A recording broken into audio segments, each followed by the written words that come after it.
I've been shuffling through these cards for a few minutes trying to decide what order I want to answer these questions, and I done lost which order they were delivered to me.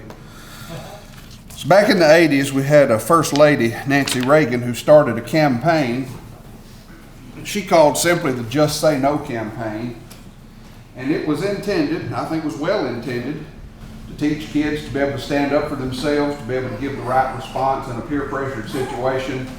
And the answer was, if somebody asks you to do something you know is wrong or you don't want to do, just say no. The question is, was she right?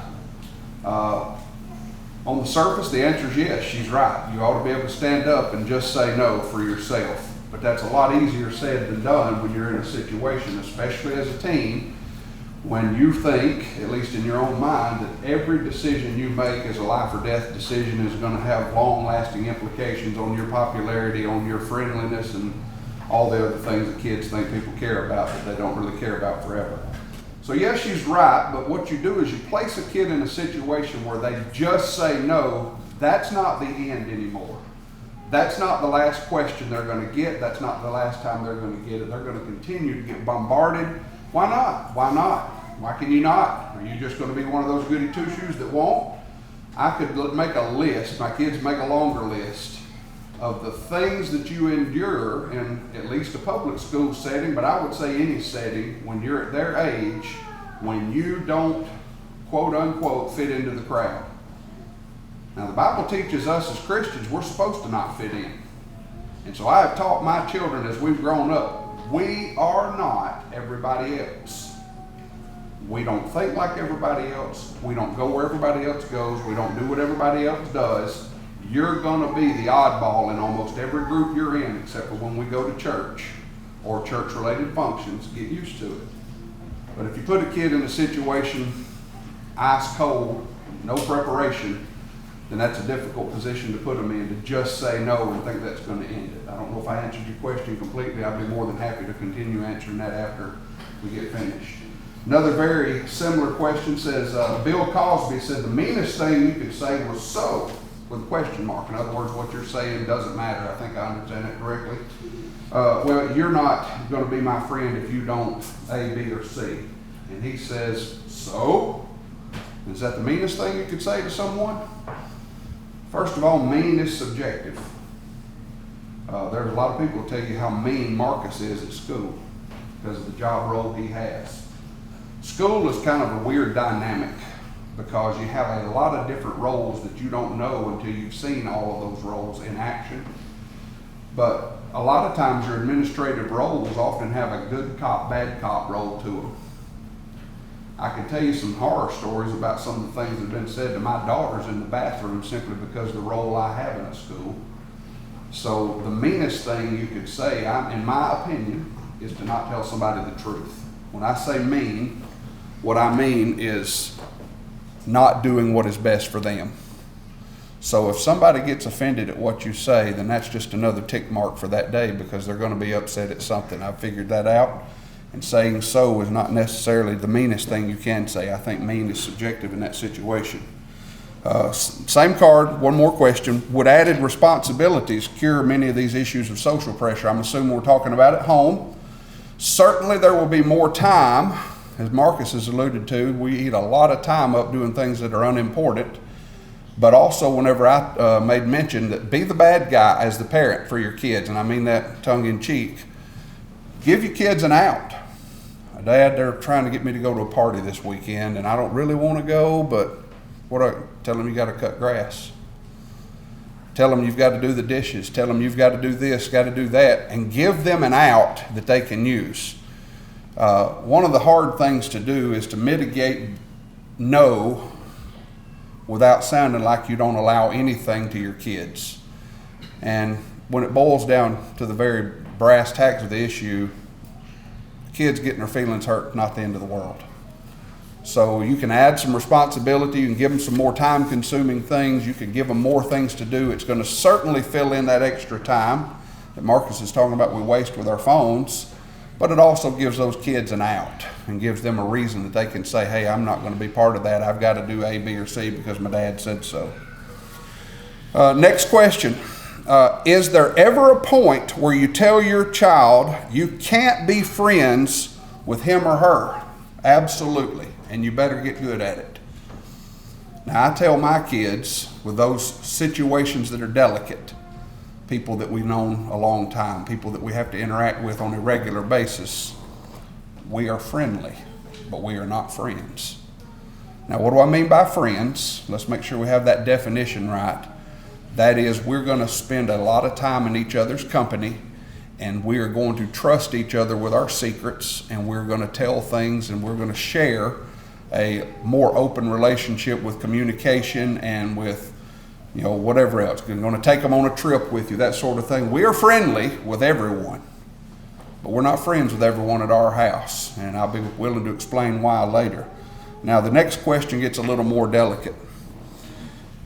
What if that bad kid, and I will debate the word bad kid at a later time, what if that bad kid is another peer in the church? There's scripture that handles this. That kid is a kid. That kid is going to do exactly what he's allowed to do by his parents at home. And if it is an issue you want to make into an issue, you go to their parents. Brethren, if a man be overtaken in a fault, ye which are spiritual, restore such a one in the spirit of meekness, considering thyself, lest thou also be tempted. Galatians chapter 6. You go to that kid's parent if you love them, if you want to see them do better. And if you have tried that and can't fix it, then you put some separation between you. Doesn't mean you're mean, doesn't mean you're unfriendly. It just means you put a little separation, because here's the thing.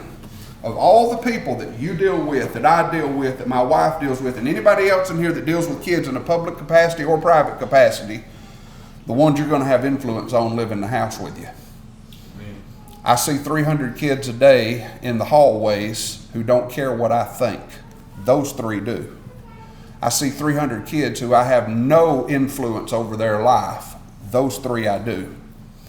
And so you've got to do what's best for those kids. If that means cutting people off, you cut them off. Cut them off. And that's tough. It's tough. My kids, we don't even talk about it anymore. I say Morgan holding her fingers up, she's going. So we've had that discussion a number of times. How do you handle this as a Christian? I think we just discussed that. Again, brethren, if any of you err from the truth and one convert him, let him know that he saved his soul from hell. Apps that I mentioned that you can see everything your kids look at. One of the ones that's real popular right now is Bark, and I would go ahead and pay for the premium package.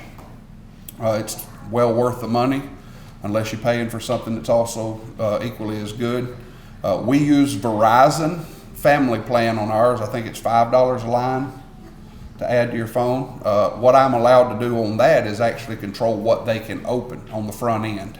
It doesn't let me know they've opened it later. It lets me control what they can open. You can go in and put certain restrictions and controls on that.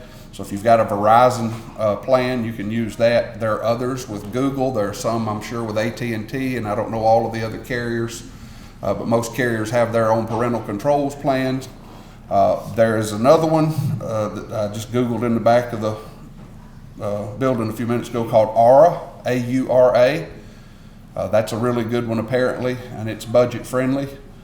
One that I'm going to suggest, those of you who have driving teens or soon to be driving teens, this was the reason I gave my girls a cell phone.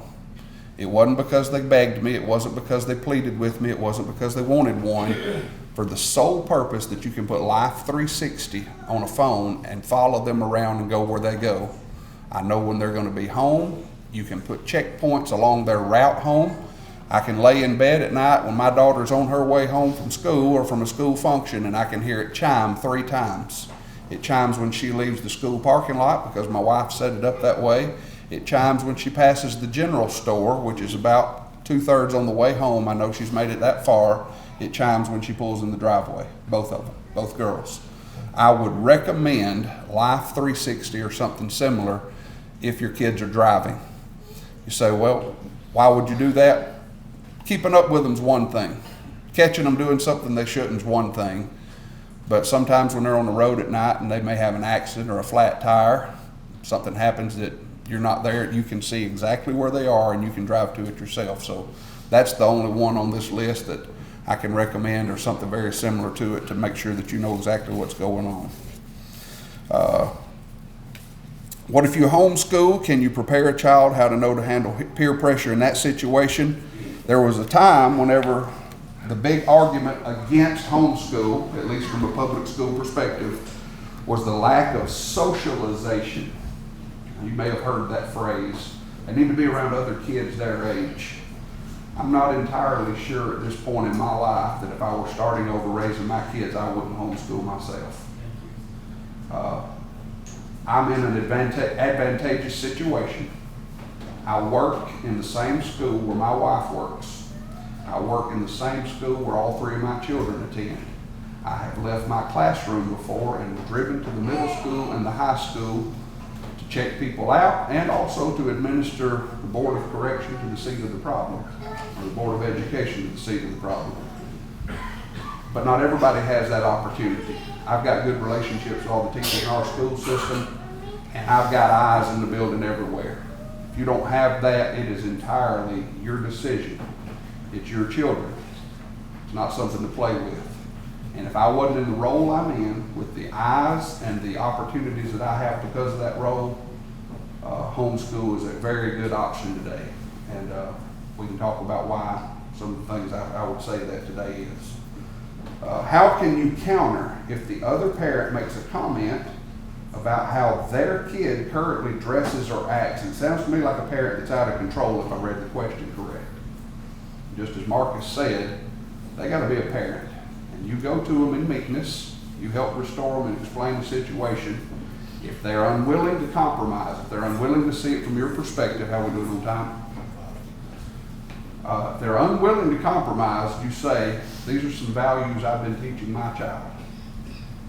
And I'm not willing at this point in our relationship to compromise on those yet, over the sake of them just hanging out.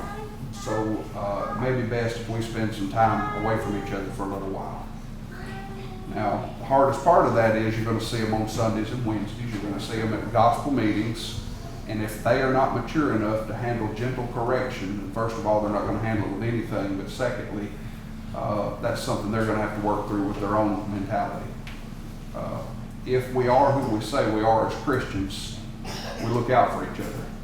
If I'm in an error, and I may have said this from this pulpit before, if I'm in error, you are doing me a favor if you come and tell me.